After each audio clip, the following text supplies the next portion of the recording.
सभी को मेरा प्यार भरा नमस्कार। देवभूमि उत्तराखंड में आज हमारा पोते का चौड़ाक्रम है, जो है कि हमारे यहाँ की ये रीति रिवाज है, संस्कृति हमारी यहाँ जो है कि 5 साल तक बच्चे के बाल को बांध कर रखते हैं। जो है कि 5 साल बाद जो है कि बच्चे के बालों को शाम को न्योता जाता है और सत्यनारायण की कथा होती है। और उसके बाद जो है कि सवेरे जो है कि मंगल स्नान के साथ जो है कि उसको बाल काटे जाते हैं और सारे लोग आते हैं, मालाएं पहनाते हैं, गिफ्ट देते हैं, सारे रिश्तेदार आते हैं, सभी को बुलाते हैं और सभी के लिए भोजन पानी की व्यवस्था करते हैं। और अवश्य देखें, जरूर देखें हमारे संस्कृति को। और जो है कि आप लोगों का बहुत बहुत धन्यवाद। ब्राह्मण को आदर पूर्वक पूछा, हे विप्र, तुम नित्य क्यों दुखी होकर पृथ्वी पर घूमते हो? तत् सर्व श्रोतुमिच्छामि कथयत्वा द्विजस्तम। ब्राह्मणवाचो, ब्राह्मण अति दरिद्रोऽहं भिक्षार्थवै भ्रमे महिम् उपायं यदि जानसि कृपया कथय्यो प्रभो। वृद्धब्राह्मणवाचो, सत्यनारायण विष्णुरि फलप्रदो तस्य त्वं पूर्णं विप्रो कृष्णव्रतं तमोहम्। वह सब हमारी सुनने की इच्छा है, अतो हे द्विजों में श्रेष्ठ आप कहिए। तब ब्राह्मण बोला कि मैं अति गरीब ब्राह्मण हूँ और भिक्षा के लिए पृथ्वी पर घूमता फिरता हूँ। हे प्रभु, यदि इस गरीब को मिटाने का उपाय आप जानते हो तो कृपया करके कहे। तब वृद्ध ब्राह्मण बोला कि सत्यनारायण विष्णु भगवान का मन वांछित फल देने वाला है, अतो हे विप्र, तुम उनका व्रत और पूजन करो, जिस व्रत को करने से मनुष्य सब दुखों से छूट जाता है। व्रत का विधान भी यत्न पूर्वक ब्राह्मण को कहकर वृद्ध ब्राह्मण रूपधारी सत्यनारायण भगवान वहीं अंतर्धान हो गए।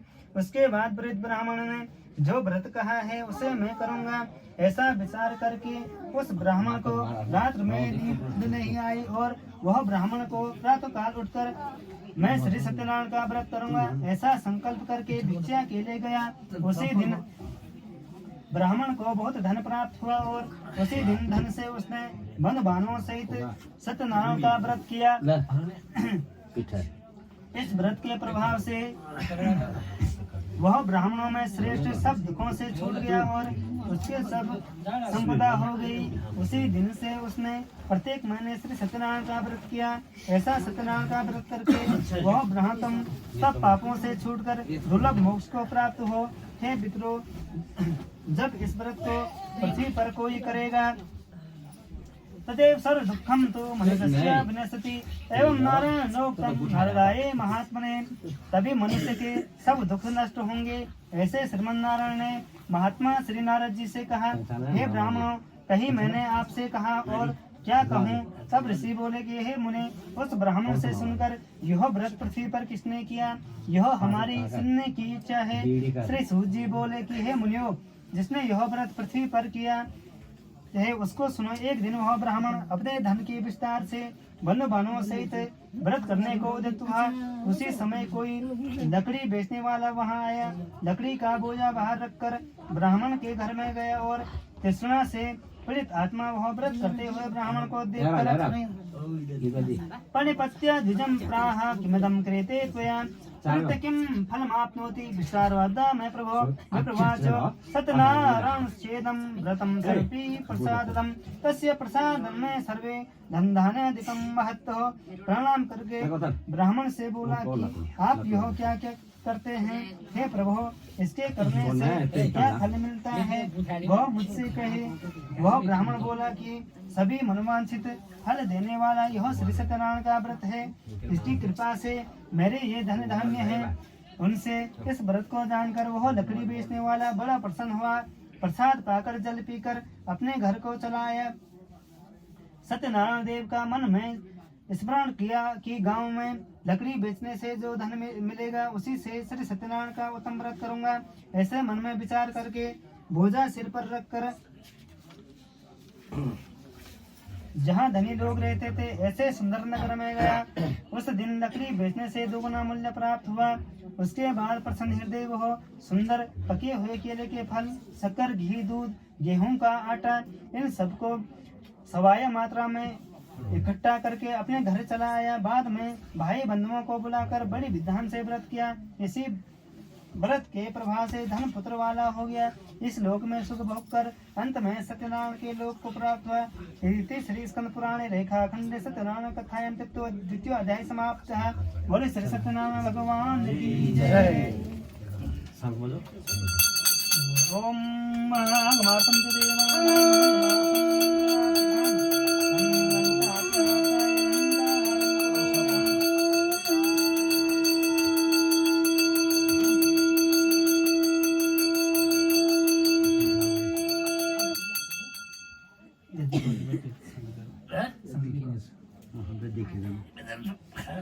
संस्कृत नहीं पढ़ मामा पूरे संस्कृत पढ़े अथवा अर्थ बताइए।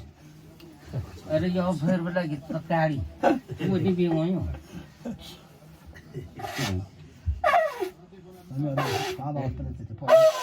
क्या हो रे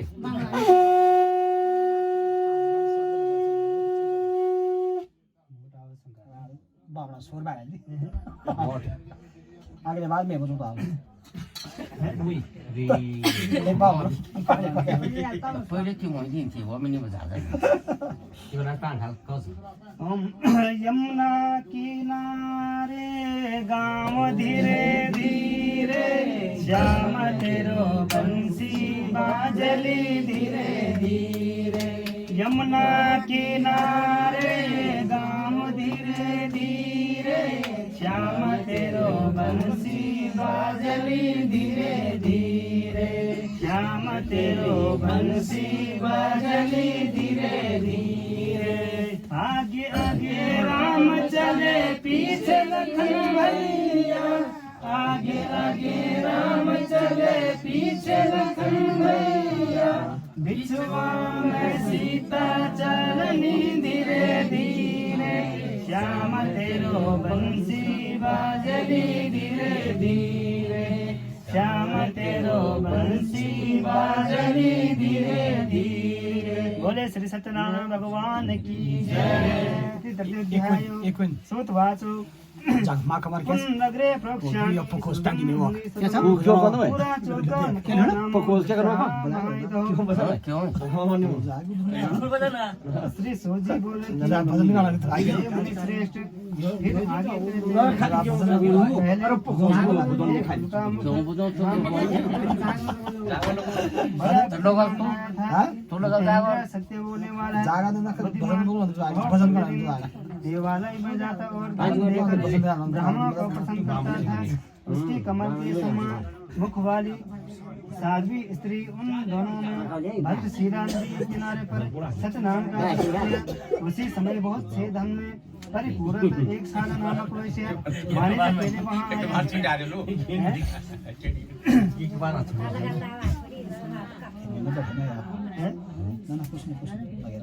वहाँ वहाँ तीर पर खड़े करके राजा के पास आया।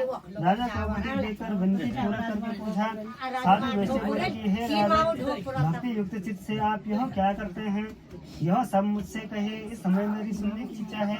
राजा बोले कि हे साधु वैश्य, पुत्रादि प्राप्ति की कामना से वन बालों के सहित अतुल तेजस्वी भगवान श्री सत्यनारायण व्रत और पूजन करते हैं। राजा के वचन सुनकर साधु वैश्य बड़े आदर से बोले कि हे राजन, यह सब आप मुझसे कहे, जो आप कहेंगे वह सब मैं करूँगा। मेरी भी संतान नहीं है, इस व्रत से निश्चय ही मेरी संतान होगी। तब बाद में व्यापार से लौटकर वह आनंदित हो घर में आया। संतान देने वाले उस व्रत को अपनी स्त्री से कहा। बोला कि यह व्रत मैं तब करूँगा जब मेरी संतान होगी। लीलावती प्राह पत्नीं साधु सोतमं एकस्मिन् दिवसे तस्य भार्या लीलावती सती दसमे मासी वे तस्य कन्या रत्न मालयते दिने दिने सा वर्धे शुक्ल पक्षे यथा राशि। ऐसे अति श्रेष्ठ है वह साधु वैश्य अपनी स्त्री लीलावती को बोला। पतिव्रता उसकी स्त्री लीलावती एक पति सहित आनंदित संसारों की तरह सत्यनारायण की कृपा से गर्भवती हुई। 10वें महीने में उसके कन्या रूप रत्न उत्पन्न हुआ।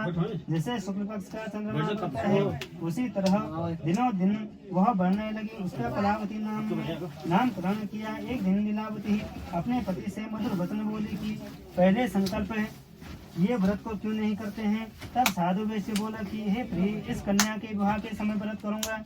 ऐसे अपनी स्त्री को आश्वासन देकर नगर को गया और कलावती कन्या पिता के घर में बढ़ने लगी। एक दिन साधु वैश्य ने नगर में सखियों के साथ कन्या को देखा और धर्म को जानने वाले उसने बहुत शीघ्र विचार करके दूत को भेजा, इस कन्या के विवाह के लिए श्रेष्ठ वर का विचार करो। इस प्रकार उसकी आज्ञा को प्राप्त करके वह दूत कांचन नाम के नगर को गया। वहां से एक वैश्य के पुत्र को लेकर वहां आया। अत्यंत गुण वाले सुंदर इस वैश्य पुत्र को देखकर भाई बंधुओं के सहित संतुष्ट चित्त से साधु वैश्य ने विधि पूर्वक उस कन्या का विवाह उस वैश्य पुत्र के साथ कर दिया। दुर्भाग्य से सत्यनारायण के व्रत को फिर भूल गया। इससे कन्या के विवाह के समय सत्यनारायण भगवान नष्ट हो गए। कुछ दिनों बाद अपने कार्य में चतुर वह साधु वैश्य अपने दामाद को लेकर व्यापार के लिए गया और समुद्र के किनारे से सुंदर रत्न नगर में जाकर लक्ष्मीवान दामाद के साथ व्यापार किया। वे दोनों चंद्रकेतु राजा के नगर में गए। उसी समय में सत्यनारायण प्रभु ने उसकी भ्रष्ट प्रक्रिया देखकर उसको श्राप दिया कि इसको महा दारुण कठिन दुख होगा। एक दिन राजा के धन को लेकर चोर जहाँ ये वैश्य ठहरे थे वहीं आए और अपने पीछे दौड़ते आते वे दूतों को देखकर भयभीत चिंतित से धन को वहीं अदृश्य हो गया।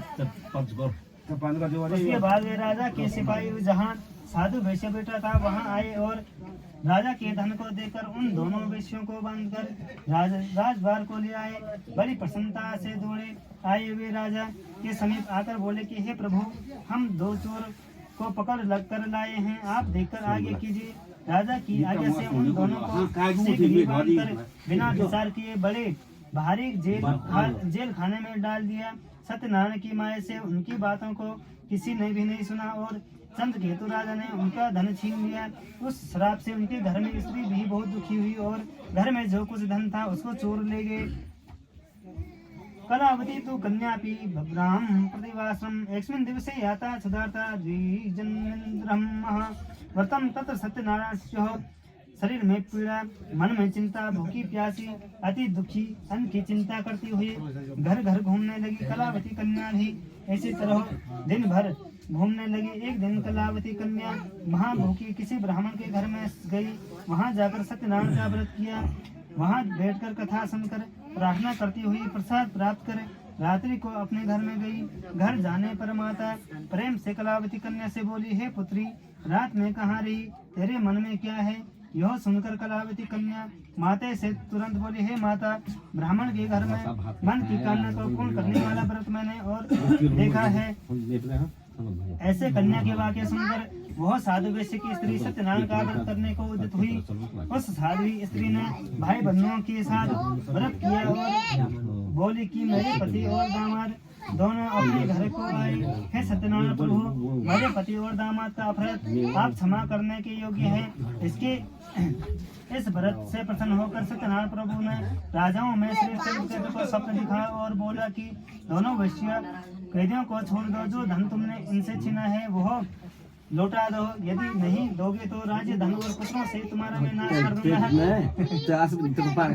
राजा को ऐसे कहकर भगवान की स्वप्न वाणी चुप हो गई। उसके बाद प्रातःकाल राजा ने सज्जनों के साथ सभा में बैठकर अन्य लोगों को स्वप्न कहा, बंधे हुए दोनों वैश्यों को शीघ्र छोड़ दो।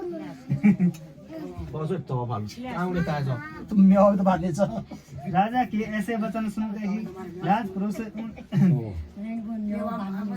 उन दोनों वैश्यों को छोड़कर राजा के सामने लाकर बड़ी विनती से बोले, बेड़ी के बंधन से छूटे हुए दोनों वैश्यों को लाए हैं। तब दोनों वैश्य मेरे श्रेष्ठ चंद्रकेतु को नमस्कार करके पूर्व वृत्तांत सुनाकर भय से विहल हुए। उसने बोले, राज्य वैश्यों को देखकर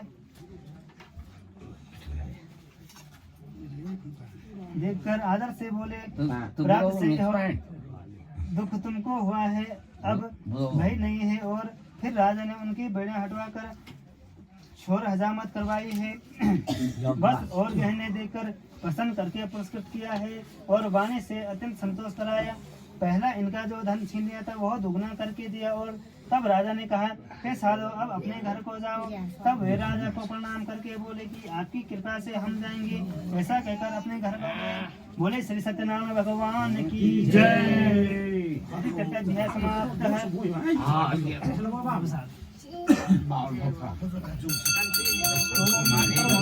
Những con cá gà thì